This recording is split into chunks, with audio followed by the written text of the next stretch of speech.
Have you ever stopped to think? If the Earth is spinning at about 670 kilometers per hour at the equator, why don't airplanes just take off, hover, and wait for their destination to rotate underneath them? Wouldn't that save a ton of fuel and time? Well, it sounds logical at first, but the science behind it tells a completely different story. Let's break it down. First, yes, the Earth is spinning incredibly fast. Depending on your latitude, you're moving with the planet at hundreds to over 1,000 kilometers per hour, even if you're just sitting still in your chair. But here's the key. Everything on Earth, including you, me, airplanes, buildings, oceans, and even the air around us, is moving with that exact same speed.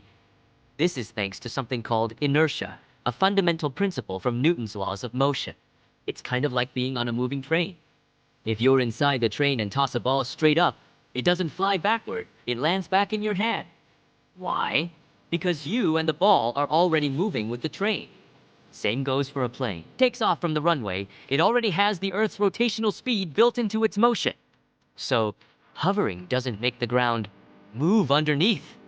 It's not like Earth is turning while the plane stands still, the atmosphere is spinning too. That brings us to the atmosphere. A common myth is that the air sits still while Earth spins below. But in reality, Earth's gravity holds the atmosphere tightly in place and it spins along with the planet.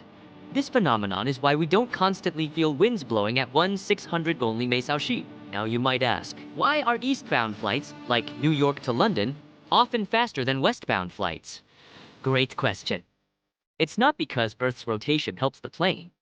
It's because of something called jet streams, narrow bands of strong wind in the upper atmosphere, usually blowing from west to east. When planes fly with the jet stream, they get a speed boost. When they fly against it, like going from London to New York, they face headwinds and lose time. So the Earth's rotation doesn't directly shorten your flight time. Planes rely on aerodynamics, navigation, weather conditions, and the jet stream, not the spinning of the planet beneath them. And as for the idea of just hovering in place and letting the Earth rotate below, unfortunately, physics doesn't work that way. You'd still be spinning right along with it, just like everything else. In science, what seems intuitive often isn't, but that's what makes it fascinating.